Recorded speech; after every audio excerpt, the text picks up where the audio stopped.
Hello friends, this is Avinash. It's our second video lecture on Rent Control Act.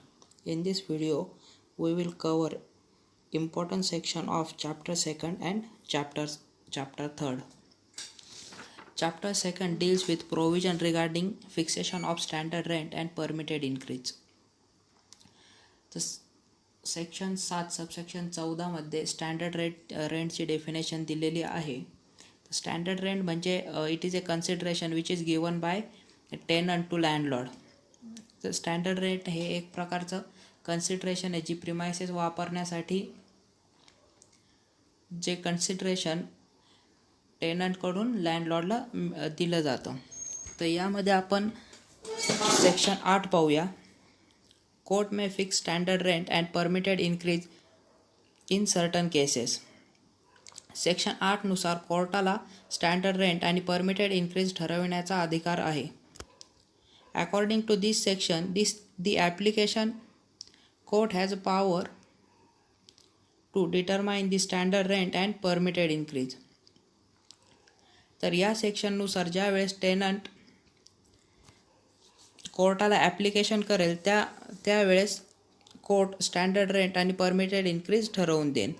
This section describes circumstances on which permanent increase and standard rate is fixed and procedure by court.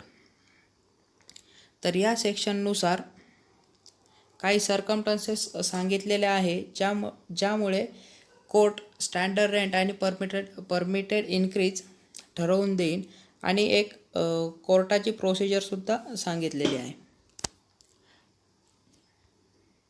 Following are the circumstances when the court determine standard rent. यामध्ये 3 circumstances सांगितलेले आहेत ज्यामध्ये ज्या सर्कमस्टन्सेसमध्ये court standard rent ठरवून देईन. The first, court is satisfied that there is no sufficient evidence to ascertain the rent at which premises let in mention in section 7 subsection 14 clause B sub clause first. ज्यावेळेस कोर्टाला वाटेल की section 7 subsection 14 clause B sub clause फर्स्टनुसार rent ठरविण्याचा पुरेसा पुरावा नाही त्यावेळेस कोर्ट स्टँडर्ड रेंट आणि परमिटेड इन्क्रीज ठरवून देईन. Second, dispute regarding standard rent in landlord and tenant. ज्यावेळेस स्टँडर्ड रेंट संदर्भात लँडलॉर्ड आणि टेनंटमध्ये डिस्प्यूट असेल. Third, dispute regarding permanent increase in landlord and tenant. ज्यावेळेस परमनंट इन्क्रीज संदर्भात लँडलॉर्ड आणि टेनंटमध्ये डिस्प्यूट असेल त्यावेळेस कोर्ट स्टँडर्ड रेट आणि परमनंट इन्क्रीज ठरवून देईन. यासाठी लँडलॉर्डला कोर्टाकडे ॲप्लिकेशन करावं लागतं. After then, when any application made by a tenant for fixing standard rent or permitted increase. ज्यावेळेस कोर्टाकडे एखादा टेनंट ॲप्लिकेशन करेल, the court immediately specify the amount of standard rent and permitted increase and order to deposit in court or pay to landlord at the option of the party. त्यावेळेस court immediately म्हणजे ताबडतोब standard rent आणि permanent इन्क्रीजचे amount specify किंवा ठरवून देईल आणि टेनंटला order करेल की ती अमाऊंट कोर्टात डिपॉझिट करावी किंवा लँडलॉर्डला देण्यात यावी. Out of any amount deposited, court order to pay a reasonable sum to the landlord. जी अमाऊंट टेनंटने कोर्टामध्ये जमा केलेली आहे त्या अमाऊंटमधील काही हिस्सा किंवा पूर्ण अमाऊंट ही लँडलॉर्डला देण्याची ऑर्डरसुद्धा कोर्ट करू शकेल. If a tenant fails to pay the landlord or deposit in a court, such application shall be dismissed. जर टेनंटला कोर्टाने ऑर्डर दिली की परमनंट इन्क्रीज किंवा स्टँडर्ड रेटची जी अमाऊंट आहे ती कोर्टात भरावी, पण कोर्टाने ती अमाऊंट ठरवून दिलेली अमाऊंट जर टेनंटने कोर्टात भरली नाही किंवा लँडलॉर्डलाही दिली नाही तर तो जो ॲप्लिकेशन टेनंटने केलेला आहे तो डिसमिस होऊन जाईल. Court may make an order directing the tenant to deposit periodically. यामध्ये कोर्ट टेनंटला पिरियॉडिकली भरण्यासाठी सुद्धा ऑर्डर करू शकेल, म्हणजे काही महिन्यामध्ये किंवा टप्प्याटप्प्यामध्ये. The above mention provision is non appealable. हे फार महत्त्वाचं आहे. ही जी स्टँडर्ड रेंट जो ठरवून दिलेला जाईल तर ती जी ऑर्डर आहे किंवा पैसे डिपॉझिट करण्याची ऑर्डर आहे ती नॉन अपिलेबल आहे. सेक्शन 9 हा सेक्शन 8चा ऑपोजिट आहे. सेक्शन 9मध्ये अशा सर्कमस्टन्सेस दिलेल्या आहेत ज्या सर्कमस्टन्सेसमध्ये court standard rent and permitted इन्क्रीजची रक्कम ठरवणार नाही. तर सेक्शन 8मध्ये आपण याच्या ऑपोजिट पाहिलं. सेक्शन 8मध्ये जर सर्कमस्टन्सेस जे दिलेले आहेत ते फुलफिल झाले तर कोड स्टँडर्ड रेंटची रक्कम किंवा परमिटेड इन्क्रीजची रक्कम ठरवून देईल. तर सेक्शन 9 पाहूया. No application for standard rent and permitted increase in a certain circumstances. According to section 9, if following circumstances are fulfilled, then court does not entertain any application for standard rent and permitted increase. जर खालील circumstances fulfil झाल्या तर court standard rent किंवा permitted इन्क्रीजचे amount ठरवण्यासाठी जे application कोर्टापुढे केलेलं आहे तर ते एंटरटेन करणार नाही. सेक्शन 9 हा निगेटिव्ह इफेक्टचा सेक्शन आहे. यामध्ये थोडं निगेटिव्ह सांगितलेलं आहे.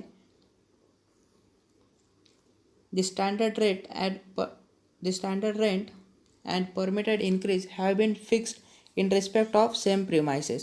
ज्यावेळेस स्टँडर्ड रेंट किंवा परमिटेड इन्क्रीजची अमाऊंट आहे ती कोर्टाने यापूर्वीच ठरवलेली आहे आणि त्याच प्रिमायसेसवरती जर परत ॲप्लिकेशन केलं तर कोर्ट ती अमाऊंट ठरवून देणार नाही.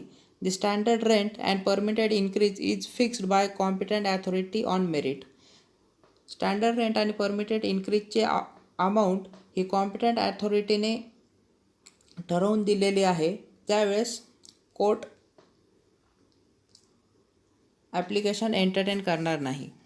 Standard rent and permitted increase have been fixed without fraud, collusion or error.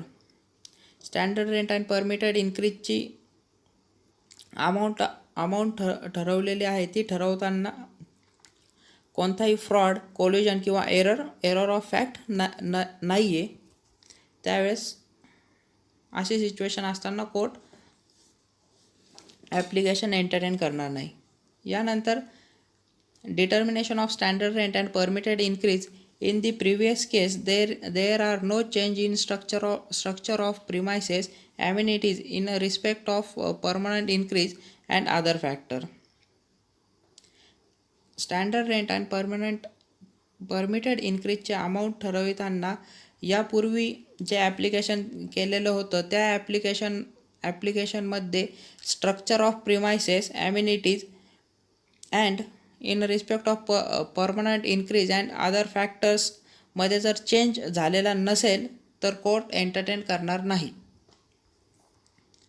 यानंतर section 10, rent in excess of standard rent illegal. According to this section, anyone is claiming rent excess of standard rent in respect of rent, then it is illegal except in certain circumstances. ज्यावेळेस एखादा व्यक्ती standard रेंटपेक्षा जास्त amount rent म्हणून मागत असेल तर ती provision illegal किंवा ती जी रेंट मागितलेला आहे तो इल्लीगल धरण्यात येईल. Except in certain circumstances, if anyone does it then it is a punishable offence. जर एखाद्या व्यक्तीने अशा प्रकारे डिमांड केली तर तो एक पनिशेबल ऑफेन्स आहे. यानंतर section 11, increase in A rent annually. यामध्ये रेंट वाढवण्याचा अधिकार दिलेला आहे. This section empowers the landlord to increase the rent annually by 4% and the period of 1 year is to be computed from the date this act came into force, that is from 31st March 2000. तर या सेक्शनमध्ये प्रत्येक लँडलॉर्डला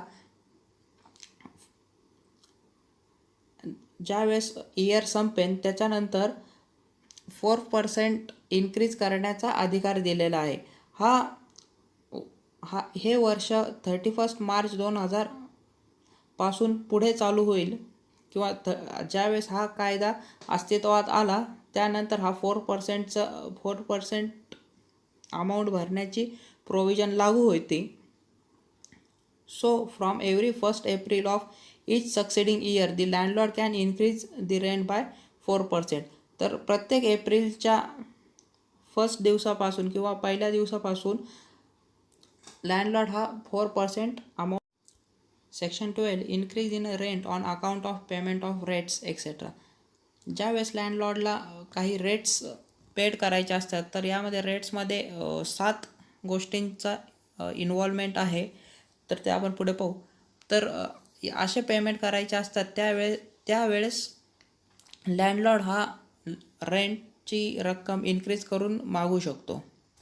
wear landlord is required to pay the government local authorities or statutory authorities any fresh. ज्यावेळेस landlord हा गव्हर्नमेंटला local authority किंवा statutory अथॉरिटीला pay करण्यासाठी रिक्वायर्ड किंवा आवश्यक आहे त्यावेळेस तर काय रिक्वायरमेंट आहे तर त्यामध्ये 7 घटक इन्क्लूड होतात.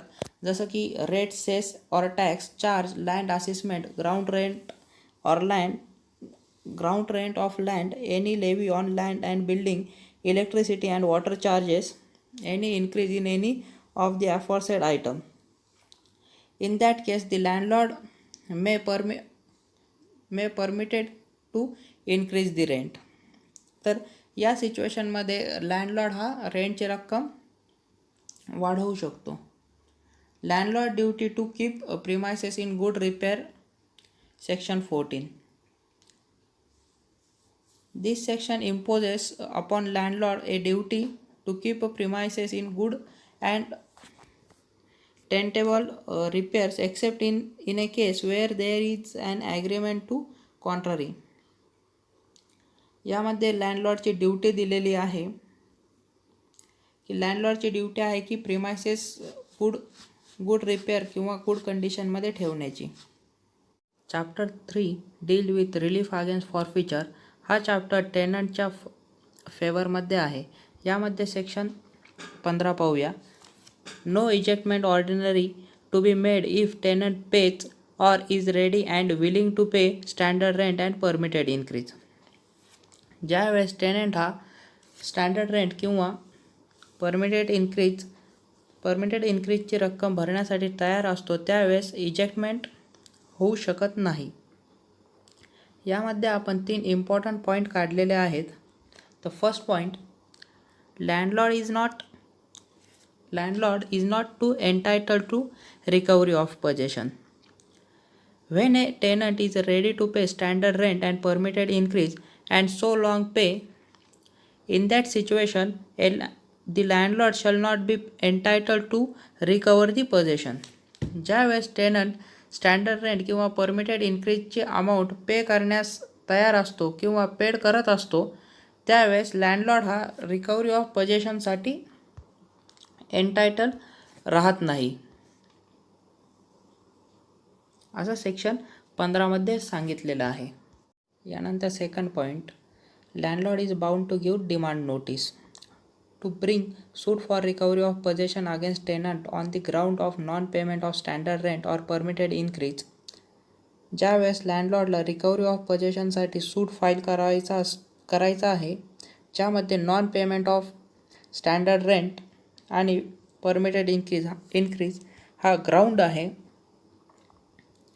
त्या सिच्युएशनमध्ये it is a mandatory to give notice in writing of demand of standard rent and permitted increase before filing suit. त्यावेळेस रायटिंगमध्ये स्टँडर्ड रेंट अँड परमिटेड इन्क्रीजची मागणी करणारी नोटीस पाठवणे आवश्यक आहे असे सेक्शन 15 मध्ये म्हटलेले आहे. After completion of 90 days from the notice, ज्यावेळेस नोटीस दिलेल्याचा जो पिरियड आहे तो 90 नोटीस देऊन 90 दिवस पूर्ण होतील त्यावेळेस त्याच्यानंतर लँडलॉर्ड हा सूट फॉर रिकव्हरी ऑफ पोजेशनसाठीचा सूट कोर्टामध्ये दाखल करू शकतो. यानंतर थर्ड पॉईंट पाहूया. No decree for eviction. In suit for recovery of possession on the ground of standard rent and permitted increase when tenant within 90 days from the date of service of summons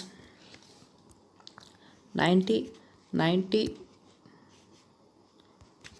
days from the date of service of summons of the suit pays or deposited in court the amount of standard rent and permitted increase with a simple interest of 50%. In that case, no decree for eviction shall be passed by the court. ज्यावेळेस सूट for recovery of पोझेशनमध्ये ज्याचा ground non payment of standard rent and permitted increase आहे, त्यामध्ये जर टेनंटने summons मिळाल्यापासून 90 दिवसाच्या आत standard rent आणि permitted इन्क्रीजची रक्कम व्याजासकट जो की 15% आहे सिम्पल इंटरेस्टने कोर्टामध्ये भरली किंवा लँडलॉर्डला दिली तर त्या केसमध्ये कोर्ट इविक्शनची डिक्री पास करू शकत नाही असे सेक्शन 15 मध्ये म्हटलेलं आहे. So this is done for today's lecture.